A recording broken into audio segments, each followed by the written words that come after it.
Hello student, good morning. आज video है अपनी नेक्स्ट, वही चैप्टर फर्स्ट है बायोलॉजी का, सेल। कल हमने वीडियो में लास्ट तक पढ़ा था वायरस के बारे में, तो आज हम ख़त्म करेंगे सेल ऑर्गेनेलिज के बारे में। तो बता दूँ, इनके बारे में बहुत कम है 9th क्लास में जानने के लिए, और रिपीटेशन बहुत ज़्यादा है। तो जो भी अंडरलाइन पार्ट्स है इसको ही समझें और नोटबुक में लिखें अपनी in the form of notes. तो अभी शुरू करते हैं। Cell organelles. अब ऑर्गेनेलिज का मतलब क्या है? आपने पढ़ा होगा सेल। सेल से बनता है टिश्यू, टिश्यू से बनता है ऑर्गन, और ऑर्गन से बनता है ऑर्गन सिस्टम, ऑर्गन सिस्टम से बनता है ऑर्गेनिज्म। तो ये ऑर्गेनेलिज कहाँ से आ गई?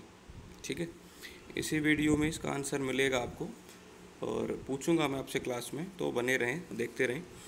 द साइटोप्लाज्मिक कंटेंट, मतलब जो साइटोप्लाज्मा है उसके अंदर क्या क्या होता है? वेरियस सेल ऑर्गेनेलिज होती हैं। तो यहीं से आंसर क्लियर हो रहा है वैसे तो। सच एज माइटोकॉन्ड्रिया, ER का मतलब endoplasmic reticulum, Golgi body, lysosomes, centrioles. Various function of the cell क्या क्या है? Depending upon the activity of this only. जो भी सेल्स अलग अलग काम कर पाती है, दिमाग की सेल सोचने का, हाथ पैर के सेल्स काम करने का, तो ये कैसे कर पाती है? उन सब के अपने अपने फंक्शन हैं और इनकी अपनी जो स्ट्रक्चर है वो भी अलग अलग है, फंक्शन भी अलग अलग है। तो सबसे पहले है आपका एंडोप्लाज्मिक रेटिकुलम। अब ये एंडोप्लाज्मिक रेटिकुलम क्या चीज़ है? देखो, endoplasmic reticulum is found in all living cell. याद रखना, सभी लिविंग सेल में मिलेगा except prokaryotes and mammalian RBC। अब देखो, प्रोकैरियोट का तो पता है हमें नहीं होगा, लेकिन मेमेलियन RBC के भी अंदर क्यों नहीं होता ये मैंने आपको बताया था। ठीक है, तो ये भी आपका क्वेश्चन है। एंडोप्लाज्मिक रेटिकुलम इज कॉल्ड सो, इसको ऐसा क्यों कहा जाता है? क्योंकि ये एक एक्सटेंसिव मेम्ब्रेन नेटवर्क है जिसके अंदर ट्यूब, शीट्स और साइटोप्लाज्म के अंदर सस्पेंडेड होते हैं, ट्यूब्स एंड शीट्स। स्ट्रक्चर की बात करें तो काफ़ी लंबा चौड़ा नेटवर्क है। इस तरीके से अगर आपकी सेल है, ये न्यूक्लियस है, तो यहाँ से ऐसे जाएगा ये। ठीक है, तो काफ़ी नेटवर्क है जिसके अंदर सिस्टर्नी वेसिकल और ट्यूब्यूल्स होती हैं। अब सिस्टर्नी वेसिकल ट्यूब्यूल क्या होती हैं? वैसे तो चीज़ें बहुत आसान हैं, but they are not for you. ठीक है, सिस्टर्नी क्या होते हैं? Broad flat elongated parallel sacs. अगर ये पैरेलल चीज़ें आपके पड़ी हुई हैं, जैसे ये वाली हैं, तो इनको क्या बोल देंगे हम? सिस्टर्नी। नेक्स्ट है आपका वेसिकल्स। क्या होते हैं? अब जैसे सिस्टर ने आपके फ्लैट पैरेलल स्पेसिस थे, तो सिस्टर ने आपके स्फेरिकल हो जाएंगे जो कि उनके ऊपर चिपके होते हैं। और फिर ट्यूब्स तो पता ही है, ट्यूब जैसी होती हैं, ट्यूब लाइक स्पेसिस यहाँ पर एक्स्ट्रा होता है। तो लिख रखा है यहाँ पर मैंने, ये एक्स्ट्रा है, तो ज़्यादा दिमाग पे जोर डालने की रिक्वायरमेंट बिल्कुल नहीं है। The structure of ER membrane is almost similar to that of plasma membrane. ये भी सिंपल सा लॉजिक है, जितनी भी आपकी सेल बनती हैं उन सब के अंदर जो ऑर्गेनेलिज हैं उन सब की जो मेम्ब्रेन है, प्लाज्मा मेम्ब्रेन, वो सबकी एक जैसी ही होती है। मतलब किससे बनी होती है? लिपिड्स और प्रोटीन से। ER form an extensive network, ये काफ़ी लंबा चौड़ा नेटवर्क बनाता है जो कि फिर रिपीट कर दिया, पूरे साइटोप्लाज्म में ये फैला होता है। ठीक है, प्लाज्मा मेम्ब्रेन और न्यूक्लियस के बीच में, अगर ये आपकी सेल है और ये न्यूक्लियस है, न्यूक्लियस मेम्ब्रेन से लेकर प्लाज्मा मेम्ब्रेन तक। द नेटवर्क सर्व है चैनल फॉर ट्रांसपोर्ट। अब ये नेटवर्क एक तो ट्रांसपोर्ट का मीडियम है, ठीक है, इसके अलावा ये फ्रेमवर्क प्रोवाइड करवाता है। टाइप की बात आ गई, राइबोसोम है या नहीं? भाई, एंडोप्लाज्मा के साथ राइबोसोम है या नहीं? राइबोसोम की प्रेजेंस और एब्सेंस के बेस पे दो टाइप का होता है, SCR और RER। RER को रफ बोलते हैं। देखो, एक सरफेस हमारे पास है, इसके ऊपर कोई भी चीज़ नहीं चिपकी हुई, अगर आप इसके ऊपर से हाथ फेरोगे तो आपको ये बिल्कुल स्मूथ दिखाई देगा, तो इसको क्या बोला गया है? अपना स्मूथ एंडोप्लाज्मिक रेटिकुलम। तो इसको बोलते हैं स्मूथ, क्योंकि यहाँ पर कोई भी दिक्कत नहीं। लेकिन अगर यहाँ पर छोटे छोटे दाने रखे हों किसी भी चीज़ के, आपने चिपका रखे हैं वो, लाइक आपने यहाँ पर ग्लू स्प्रे किया और उसके ऊपर रेत डाल दिया, तो वो रफ हो जाएगा। तो रेत के जो पार्टिकल है वो यहाँ पर राइबोसोम की तरह वर्क कर रहे हैं। तो SCR क्या है? डजेंट कंटेन राइबोसोम, देयरफॉर इसका सरफेस स्मूथ होता है। ये बनाता है क्या है? लिपिड्स बनाता है, जो आपको मेन चीज़ याद रखनी है। इसके अलावा कुछ स्टेरॉयड सिंथेसिस भी करता है ये। स्टेरॉयड्स आपके हार्मोन्स को बोलते हैं, मतलब हार्मोनल केमिकल्स को स्टेरॉयड बोलते हैं। लेकिन इसका जो चीफली जो इसकी प्रेजेंस है वो ग्लैंडुलर सेल्स के अंदर, ग्लैंड्स के अंदर, क्योंकि ग्लैंड्स हार्मोन प्रोड्यूस कर सकती हैं। रफ की बात करेंगे तो इसके ऊपर राइबोसोम्स प्रेजेंट होते हैं। इनका मेन काम आपका प्रोटीन सिंथेसिस का ही होता है, ठीक है। The protein is synthesise on ribosome are sent to different place through the ER. अब क्योंकि एक नेटवर्क है पूरी सेल के अंदर फैला है, तो यहाँ पर जो प्रोटीन्स बनेंगे उनको पूरी सेल्स में इधर से उधर शिफ्ट किया जाता है। अब देखो सिंपल सा लॉजिक है, इसमें कोई ज़्यादा इंटेलिजेंसी की रिक्वायरमेंट नहीं है। अभी हमने इसके बारे में इतना कुछ पढ़ा, इसके सारे काम भी पढ़ लिए, ठीक है। तो नीचे वाले सेक्शन को रिपीट करने की कोई ऐसे हार्ड रिक्वायरमेंट नहीं होती, ठीक है। अगर आप पढ़ रहे हो तो आप ऐसी चीज़ों को एक सरसरी निगाह से देख के छोड़ सकते हो। तो फंक्शंस की बात करेंगे तो ट्रांसपोर्ट ऑफ मटेरियल करेगा, फ्रेमवर्क प्रोवाइड करवाएगा। इसके अलावा set of ribosome for synthesis protein, मतलब राइबोसोम यहाँ पर होते हैं जो प्रोटीन बनाते हैं। इसके अलावा फैट मॉलिक्यूल, ऊपर का होगा सर फैट कहीं नहीं बोला बेटा, लिपिड जो आपके होते हैं और जो फैट्स होते हैं एक ही बात है। In liver cells SCR play crucial role in detoxifying.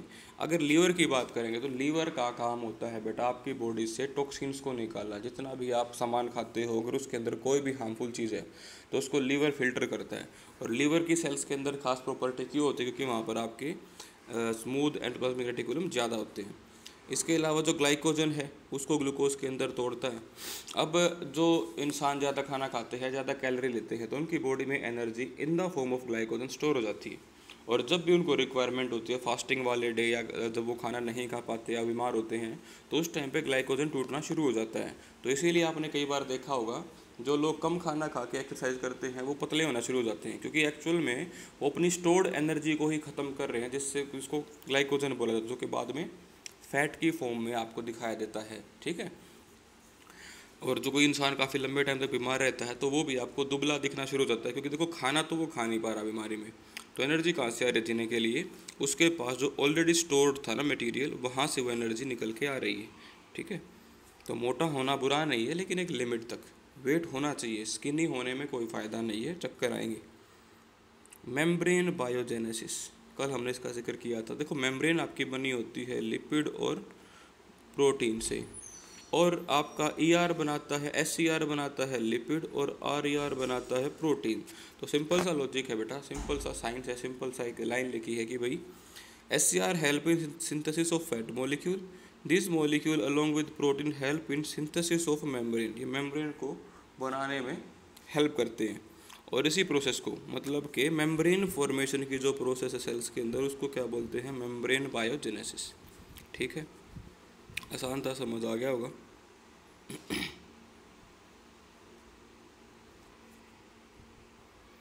अब RER SCR के डिफरेंसेस हैं, जी मैं नहीं करा रहा, रिपीटेड है, आप इसको एक रीडिंग दे देना। आगे आपका आता है गोल्गी अपैरेटस या गोल्गी बॉडी, आप इसको बोल सकते हो। अपैरेटस क्यों बोला, अपैरेटस हम उसको बोले इसमें 2-4 चीज़ें जुड़ के कोई काम करती हैं, तो इसके अंदर ऐसा ही होता है, काफ़ी ऐसी स्ट्रक्चर्स होती हैं, ठीक है, ये सब मिलके काम करती हैं। तो अपैरेटस क्या कॉम्प्लेक्स है जी, वेसिकल्स का और ट्यूब्यूल्स का, गोल गोल वेसिकल्स हैं और लंबी लंबी ट्यूब्स हैं। मेनली इसका क्या है, फैक्ट्री ऑफ द सेल इसको बोला जाता है। ये अलग अलग चीज़ें यहाँ पर बनाती है, उनको लेती है, पैक करती है और आगे ट्रांसपोर्ट कर देती है। इसकी डिस्कवरी कैमिलो गोल्गी ने 1898 में करी थी।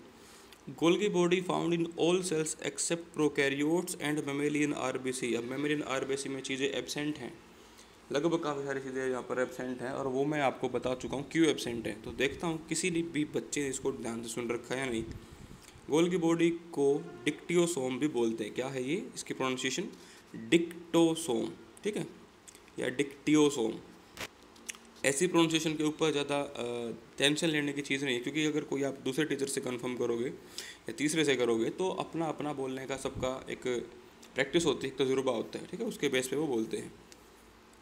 इसके बाद गोल्गी अपैरेटस की बात करें तो इसके अंदर बहुत सारी वेसिकल बाउंड स्ट्रक्चर है। देखो ये सेम लाइन ले आए उठा के निकम में, ठीक है, और ये जो लाइन्स है इसकी ट्यूब्यूल्स हैं वो लगभग पैरेलल होते हैं एक दूसरे के, ठीक है। Other forming stalks which are called sister, इनको कहा जाता है सिस्टरनी। अब कैमिलो गोल्गी के बारे में है, हमें इससे कोई लेना देना नहीं है, ये अपना पर्सनल इंटरेस्ट, आपको साइंटिस्ट के बारे में जानना है तो you can go for it. Tubules की बात कर लेते हैं। अब ये अक्सर ER से जुड़े दिखाई देते हैं, they are often connected to the ER के साथ ही अक्सर जुड़े दिखाई देते हैं। रीज़न क्या है, देखो इनका काम है सामान को रिसीव करना, पैक करना और आगे भेजना। अब सामान कहाँ से लेंगे, जहाँ जहाँ बनेगा। तो अभी हमने डिस्कस किया कि ER पे लिपिड प्रोटीन बनते हैं, और जब वहाँ पर लिपिड प्रोटीन बनेंगे तो कोई उनको दूसरी जगह भी भेजेगा, और वो काम कौन करता है? अपना गोल्गी बॉडी। ठीक है, इसके दो फेस होते हैं। अगर इस तरीके से बात की जाए तो ये आपकी कनकेव साइड रहेगी और ये वाली आपकी कन्वेक्स साइड रहेगी। ये कनकेव साइड रहेगी, ये वैक्स साइड रहेगी। ठीक है, फिर इनके नाम दे रखे इन्होंने। कनकेव साइड को ट्रांस बोलते हैं, कन्वेक्स साइड को सिस बोलते हैं। ठीक है, और कन्वेक्स साइड की तरफ वेसिकल्स वगैरह आपके प्रेजेंट ज़्यादा होते हैं। The concave face is associated with large number of vesicle. Concave के पास large number of vesicle present होते हैं। The vesicle may give rise to lysosomes. अब इससे क्या बनते हैं? लाइजोसोम। देखो आप यहाँ से समझ सकते हो कि आने वाले टॉपिक में इसके फंक्शन क्या रहेंगे। पैक एंड ट्रांसपोर्ट का काम करता है, लाइजोसोम फॉर्मेशन करता है, और लाइजोसोम तब बनेंगे जब इसके पास एंजाइम बनाने का कोई तरीका होगा। तो ठीक है, तो ये एंजाइम भी बनाता होगा। तो देखते हैं अगले वाले पेज पे इसके फंक्शंस के बारे में क्या मिलेगा। थोड़ा सा ध्यान लगा के अगर पढ़ोगे तो आप हर आने वाले पेज पे लिखी चीज़ को पहले से ही समझ पाओगे। इसके मेन काम क्या है? इसका मेन काम है सब्सटेंस को सिंथेसाइज करना और पैक करना, जो कि ईआरएनए बनाए। ठीक है, खुद के तो बनाएगा। इसके अलावा जो ईआरएनए बनाए हैं, राइबोसोम ने बनाए हैं, आर असेंबल्ड इन गोल्गी। वो बॉडी के अंदर आके, गोल्गी बॉडी के अंदर आके असेंबल होते हैं। एक्चुअल अपनी जो उनकी स्ट्रक्चर होती है उसको पा लेते हैं यहाँ पर आकर के। Pack and dispatch. ठीक है, जैसे कोरियर सर्विस वाले होते हैं, या आपने अमेजोन से सामान मंगाया हो तो वो आपके सामान को पैक करते हैं और भेज देते हैं। ठीक है, बनाया नहीं होता उन्होंने, लेकिन वो पैक एंड डिस्पैच करते हैं। तो गोल्गी बॉडी बहुत सारे ऐसे सामान जो खुद नहीं बनाता, उनको पैक करके जहाँ जहाँ पे टारगेट है, जहाँ जहाँ सामान को भेजना है, वहाँ पर उसको बड़े आराम से भेजता रहता है। इसके अलावा मैंने भी बताया था लाइसोसोम को फॉर्म करता है। तो synthesise of lysosome and membranous structure within the cell. देखो जितने भी लाइसोसोम है वो बनाएगा, या फिर सेल के अंदर बनने वाली मेम्ब्रेनस स्ट्रक्चर छोटी छोटी जो भी हैं वो सारी कौन बनाते हैं? आपकी गोल्गी बनाती है। Complex sugar formation and role of secretion. ये दो पॉइंट हैं, आपके अननेसेसरी हैं यहाँ पर, लेकिन फिर भी हम बता देते हैं। शुगर में be made from simple sugar in the Golgi. मतलब कॉम्प्लेक्स शुगर बना देगा, छोटे छोटे ग्लूकोज मॉलिक्यूल को आपस में जोड़ के। इसके अलावा सिक्रीशन करता है मेटाबोलाइट्स का। इसके अलावा कुछ एंजाइम भी सिक्रीट करता है, जिसको के फिर बाद में ये वैक्यूल के अंदर पैक करके क्या बनाता है? लाइसोसोम्स। ठीक है, तो जब लाइसोसोम्स की बात आ ही गई है तो उसको भी एक बार देख लेते हैं। बहुत छोटी, बहुत बेसिक सी चीज़ है लाइसोसोम्स। सिंगल वॉल्ड होते हैं। देखो एक बस एक मेम्ब्रेन है और ये बन गया लाइसोसोम। इसके अंदर होते हैं आपके हाइड्रोलिटिक एंजाइम। गैस हो सकती है, फूड हो सकता है, कोई भी वेस्ट हो सकता है। तो जो भी सामान इसके अंदर है ये उसी का वैक्यूल, लाइक फूड वैक्यूल अगर फूड है तो, गैस वैक्यूल अगर गैस इसके अंदर है तो इस तरीके से ये क्या होता है? आपका काम करता है। हाइड्रोलिटिक एंजाइम इसके अंदर टेक्निकली होते हैं। अगर बात करें लाइसोसोम्स की, डिस्कवर्ड बाय क्रिश्चियन। अब देखो क्रिश्चियन डी डुवे, कोई लंबा चौड़ा नाम नहीं, क्रिश्चियन डी डुवे। बोलना सीख लो, लिखना कहीं नहीं है। ठीक है, मतलब रिक्वायरमेंट नहीं होती लिखने की, जब तक कि सिर्फ नाम ना पूछा जाए। अपनी नॉलेज के लिए आप कुछ भी याद करो। These are present in all living cells except bacteria. ये बैक्टीरिया को छोड़ के सबके अंदर होते हैं, और ये एक गार्बेज डिस्पोजल सिस्टम बनाते हैं ताकि जो सेल है उसके अंदर का कचरा ठिकाने लगाया जा सके। स्ट्रक्चर की बात करें, सिंगल मेम्ब्रेन होती है, और इस मेम्ब्रेन को टोनोप्लास्ट कहा जाता है। बेटा लिखा नहीं होगा यहाँ पर कहीं पर भी, तो इसको बोलते हैं टोनोप्लास्ट। टोनोप्लास्ट। फंक्शन की बात करें, इनका काम डाइजेशन का, क्योंकि इसके पास बहुत सारे एंजाइम्स होते हैं। इसको डाइजेस्टिव बैग भी कहा जाता है। ये सेल को क्लीन रखता है बाय डाइजेस्टिंग। मतलब हर वो चीज़ जो टूट गई, फूट गई, पुरानी है, ख़राब है, उस हर चीज़ को खा पी कर ये सेल को साफ रखता है, क्लीन रखता है। ठीक है, और क्योंकि ये चीज़ों को अपने अंदर खींच के खाते हैं तो इनको फैगोसाइटिक भी कहा जाता है, क्योंकि ये भी फैगोसाइटोसिस को फॉलो करते हैं। अब क्या होता है, किसी कंडीशन में अगर किसी सेल के अंदर का जो लाइसोसोम था वो फट जाए तो इसके एंजाइम आ जाएंगे आसपास। अब आसपास आ जाएंगे तो ये पूरे की पूरी सेल को हजम कर जाएंगे। ठीक है, तो इसीलिए इसको क्या कहा जाता है? सुसाइडल बैग, जो कि कल आपको लिखवाया भी था। माइटोकॉन्ड्रिया पता होगा, पावर हाउस ऑफ सेल इसको कहा जाता है। माइटोकॉन्ड्रिया की बात करें, mitochondria are the power house और power plant of the cell, क्योंकि यहाँ पर एनर्जी बनाने का काम किया जाता है। अगर स्ट्रक्चर की बात करेंगे, लॉन्ग रोड और ओवल शेप इस तरीके का ये आपका होता है। इसके अंदर ये जो लाइंस में बना रहे हैं उनको क्रिस्टे बोलते हैं। इनफोल्डेड होती है अंदर वाली मेम्ब्रेन, और ये इनर इंटर मेम्ब्रेनल स्पेस होता है, दो मेम्ब्रेन के बीच में, एक अंदर वाली एक बाहर वाली, इनके बीच का स्पेस। डबल वॉल्ड होती है जो कि मैंने बनाया, एक आउटर और एक इनर। इस तरीके से आपकी स्ट्रक्चर माइटोकॉन्ड्रिया की होती है। ये देख भी रहा होगा, अंदर वाली लाइन को क्रिस्टे बोला है, एक इनर मेम्ब्रेन है, एक आउटर मेम्ब्रेन है। ये नीचे वैसे 3D बना रखा है, F1 पार्टिकल वगैरह हैं, ये सब सपोर्ट करते हैं ATP फॉर्मेशन में। और एक खास बात, माइटोकॉन्ड्रिया और प्लास्टिड दोनों के पास खुद का DNA और खुद के राइबोसोम्स होते हैं, इसीलिए इनको सेमी ऑटोनोमस भी कहा जाता है, क्योंकि ये DNA के ऊपर और यू कैन से न्यूक्लियस के ऊपर ज़्यादा डिपेंड नहीं करती। अगर कभी DNA वगैरह काम ना कर पाए तो इन्हें कोई फ़र्क नहीं पड़ेगा, ये अपना काम करते रहेंगे। अगर बात करते हैं इनर मेम्ब्रेन की, तो उसके पास कई सारे फोल्ड होते हैं, उन फोल्ड्स को कहा जाता है क्रिस्टे। उनका काम होता है सरफेस एरिया को बढ़ा देना, जितना ज़्यादा एरिया होगा उतनी ज़्यादा ATPs बनेगी। ATP की फुल फॉर्म कमेंट में लिख के जाना है हर बच्चे को। Inner membrane enclose large number which filled with mitochondrial matrix. अब ये जो दो मेम्ब्रेन थी, इनके बीच वाले स्पेस की बात कर रहा है, ये भरा होता है किससे, इनर मेम्ब्रेन, सॉरी कहाँ गया, इन एक लार्ज में फिल्ड विद माइटोकॉन्ड्रियल मैट्रिक्स से भरी होती है। ठीक है, mitochondria contain its own DNA, इसके पास खुद का DNA होता है, खुद के राइबोसोम होते हैं। The inner membrane of mitochondria contain many small particle, उनको F1 पार्टिकल बोलते हैं, या फिर उनको ऑक्सियोसोम। अब देखो, ग्लूकोज टूटेगा तब एनर्जी बनेगी, ग्लूकोज तब टूटेगा जब कोई वहाँ पर ऑक्सीडेशन करने वाली स्ट्रक्चर होगी, तो वो होता है आपका F1 पार्टिकल या oxysome. Particle which are embedded in the surface of the inner membrane, और ये जो ऑक्सियोसोम है वो इनर मेम्ब्रेन के अंदर गड़े होते हैं। This particle associate with the production of ATP, और ये करते हैं ATP। अब देखो इन बेवकूफ़ों ने क्या किया, ये 3 पॉइंट इन्होंने ऑक्सियोसोम की तारीफ में लगाए हैं, ना कि माइटोकॉन्ड्रिया के। ठीक है, तो इस तरीके से आपको डिफरेंस करना आना चाहिए। बेटा सबसे इंपॉर्टेंट चीज़ क्या है, आपको रीडिंग आनी चाहिए। अगर रीडिंग आ गई ना तो आपका 80% काम आसान हो गया, आपको किसी की ज़्यादा रिक्वायरमेंट नहीं होगी। अगर आपको पढ़ना आ गया तो ठीक है, तो पढ़ना सीखो, समझो चीज़ों को, कौन सी एक्स्ट्रा है, कौन सी चीज़ को बदल जाती है। अभी आपने देखा पढ़ रहे थे माइटोकॉन्ड्रिया, लेकिन देखते देखते टॉपिक आ गया ऑक्सियोसोम। ठीक है, तो पब्लिशर्स तो अपनी बुक को मोटी करने के लिए जोड़ते रहते हैं, तो आपको भी थोड़ा सा स्मार्ट बनना पड़ेगा, तब जाके काम चलेगा। अब ATP क्या होती है, ATP को एनर्जी करेंसी कहा जाता है। एनर्जी के यूनिट्स हैं आपकी बॉडी के अंदर। जैसे आपको कोई भी सामान चाहिए तो आपको पैसे खर्चने पड़ते हैं, तो बॉडी में अगर कोई भी काम करवाना है तो आपको एनर्जी खर्चनी पड़ेगी, और वो होगी आपकी ATP की फॉर्म में। हाँ, कितने पेजेस हैं, ज़्यादा लंबी तो नहीं हो जाएगी, 4 5 पेज और बैठे हैं।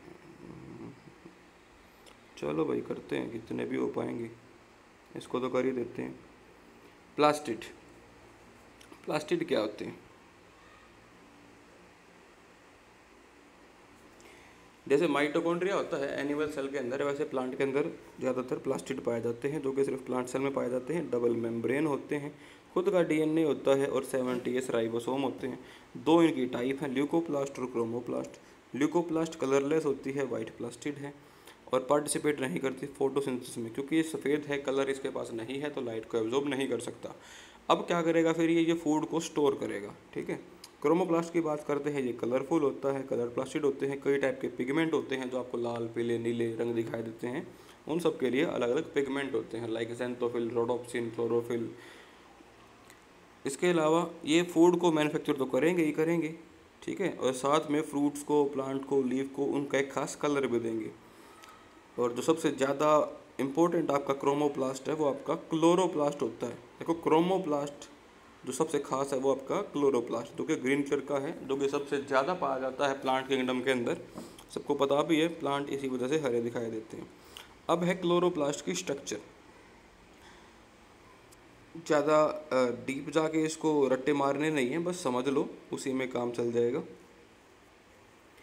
मोस्ट कॉमन प्लास्टिड जो है वो आपका found in all the autotroph, सब लगभग सभी क्लोरोप्लास्ट, मतलब लगभग सभी प्लांट के अंदर आपका क्लोरोप्लास्ट पाया जाता है, क्योंकि ये सबसे ज़्यादा कॉमन क्या है आपका क्रोमोप्लास्ट है, यू कैन से प्लास्टिड है।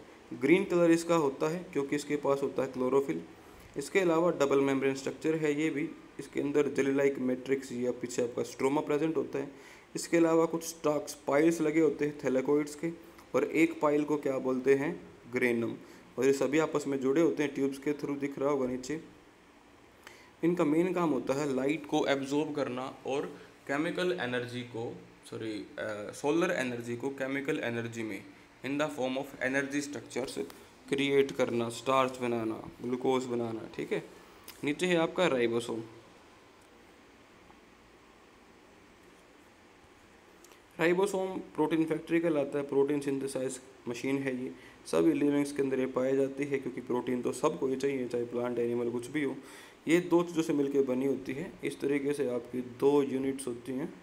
तो ये आपकी 70 अगर स्ट्रक्चर है तो इसमें 30 + 50, मतलब इसको उल्टा कर लेना, 30 + 50 दो यूनिट से ये मिलके बना होता है। अगर बात करेंगे एनिमल्स की और यू कैन से यूकैरियोट्स की, तो वो 80S से बना होता है। तो ये कमाल का मैथ है। देखो 40 + 60 100 होता है, लेकिन यहाँ पर ये वेट की बात नहीं है, यहाँ पर साइज़ की बात करी गई है। तो ये 80 हो जाता है जुड़ने के बाद, क्योंकि आपस में मर्ज भी करता है तो ओवरलैप कर जाता है। सेम ऐसे ही 30 + 50 के अंदर 80 ना होकर 70 होता है। देखो इस तरीके से दिखा रखा है आपको ये। ठीक है, अभी जुड़ने के बाद थोड़ा सी कमी आ जाती है नंबर में। वैक्यूल क्या होते हैं मैंने पीछे बताया था आपको। वैक्यूल खाली पाउच होते हैं, उसके अंदर फूड, गैस, एंजाइम कुछ भी डाल दो। स्टोरेज सैक होते हैं, सॉलिड लिक्विड कुछ भी डाल दो। Large single membrane bound structure होती हैं, साइटोप्लाज्म के अंदर पड़ी रहती हैं। प्लांट के अंदर ये काफ़ी बड़े साइज़ के होते हैं, लगभग 80 to 90% तक सेल को वहाँ के वैक्यूल्स कवर कर सकते हैं। और जो आपके एनिमल हैं उनके अंदर ये छोटे होते हैं, लेकिन नंबर में हो सकते हैं 3 4 5 भी, लेकिन प्लांट में एक हो, ज़्यादातर एक ही होता है ज़्यादातर।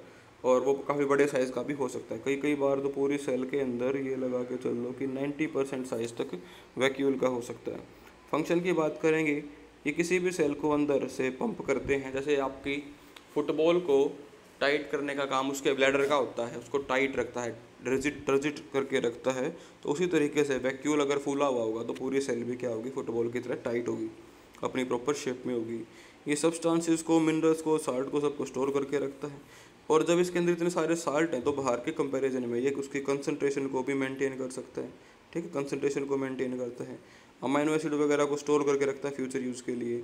और बात करें अमीबा या पैरामीशियम की, तो ये तो जिस खाने को अंदर लेते हैं पाउच के अंदर, उस पूरे पैकेट को फूड वैक्यूल बोल देते हैं। इसी की हेल्प से खाना खाते हैं और इसी की हेल्प से खाने को बॉडी से निकाल देते हैं। वायरस रिपीट हो रहा है, चलो इसके बारे में थोड़ी सी बात कर लेते हैं। बाकी ये रिपीट ही हो रहा है। बेटा थोड़ी सी हिम्मत रखना, क्योंकि अब 2 मिनट के लिए तो अलग से वीडियो बनाई नहीं जाएगी, तो मैं इसी को थोड़ा सा लंबा कर रहा हूँ। तो करो थोड़े से हिम्मत, करते हैं इसको ख़त्म चैप्टर को।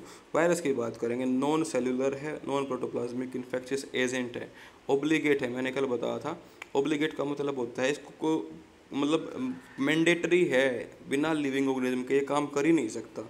ठीक है, इसके फंक्शन कैरेक्टर की बात करेंगे, वही रिपीट कर रहे हैं। नॉट मूविंग, मोटाबोलाइज, मेटाबॉलिज्म नहीं होता, ना रिस्पॉन्ड करता। डीएनए और आरएनए कोई एक होगा, दोनों कभी नहीं होंगे। ठीक है, इसके अलावा पैरासाइटिक है ये। अगर इसको कुछ भी बनाना है तो किसी ना किसी पैरासाइट की तरह इसको रहना पड़ेगा, किसी ना किसी दूसरे जीव के ऊपर इसको जाना पड़ेगा। और लगभग इसकी सारी स्ट्रेन क्या है, इन्फेक्शियस हैं। कल कोई क्वेश्चन पूछा था, बेटा आंसर का तो पता नहीं है, आप क्वेश्चन बता दोगे वही बहुत बड़ी बात है।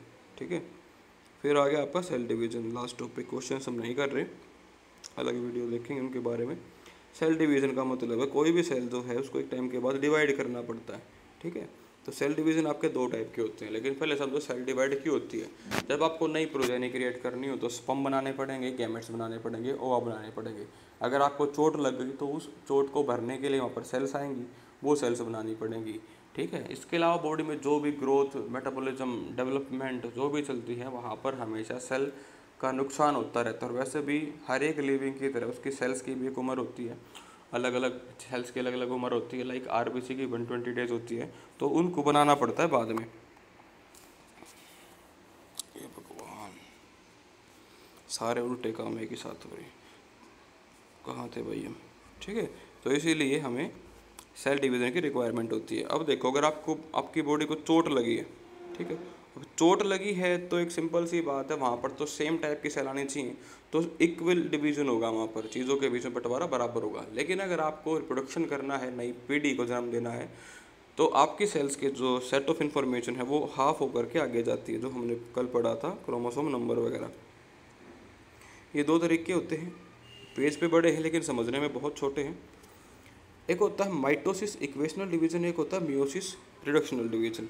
रिडक्शनल डिवीजन का मतलब क्या होता है, यहाँ पर इंफॉर्मेशन घट के आगे जाएगी और इक्वेशनल में सेम नंबर आगे जाएंगे। तो वही आपको बताना है बस, यहाँ से सेम नंबर ऑफ क्रोमोसोम आगे जाते हैं किसमें, माइटोसिस के अंदर, लेकिन जो आपका मियोसिस उसके अंदर क्रोमोसोम नंबर हाफ हो गए जाएंगे। इसके अंदर सेल पहले डुप्लीकेट करती हैं देन डिवाइड करती है। जैसे कि आपके पेरेंट्स के पास 4 रुपये हैं, उन्होंने पहले 4 रुपये और कमाए और 2 भाइयों में 4 और 4 रुपये बांट दिए। तो देखो क्या किया, पेरेंट्स ने काम किया लेकिन बच्चों के सामने सेम चीज़ दे दी जो पेरेंट्स के पास हुआ करती, 4 4 हुआ करती तो आगे भी 4 4 ही हैं, तो पहले यहाँ पर डुप्लीकेट हुआ। अब मियोसिस क्या है, ये मोस्टली सेक्सुअल प्रोड्यूसिंग सेल्स के अंदर ही होता है और स्पेशल स्ट्रक्चर से गैमेट इनको बोला जाता है। अगर नॉर्मल ह्यूमन में 40 क्रोमोसोम है तो जब यहाँ से सेल बनेगी उनके अंदर 23 क्रोमोसोम होंगे। ठीक है, कंजिक्यूटिव 2 डिवीज़न होते हैं यहाँ पर, मियोसिस और माइटोसिस। पहले वाला ऊपर वाले के जैसा होता है लेकिन बाद में वो सेल्स टूट जाती हैं। कैसे, ये यहाँ पर एक्स्ट्रा डाल रखा है। सपोज करो आपके पेरेंट्स के पास 4 रुपये थे, उन्होंने उनको 8 किया, फिर वो आपको 4 4 दे देते हैं, लेकिन अब आप अगली पीढ़ी को 2 2 रुपये दे रहे हो। ठीक है, तो एक्चुअल में जो आपके पेरेंट्स के पास 4 थे आप उसे हाफ इन्फॉर्मेशन आगे भेज रहे हो या हाफ रुपए आगे भेज रहे हो, इसको बोलते हैं आपका रिडक्शनल डिवीज़न। तो इस तरीके से आपका चैप्टर पूरा होता है। आई होप आपको समझ में आया होगा। जो कुछ बच गया वो हम वैसे कवर कर लेंगे on board. Thank you, have a good day, be safe.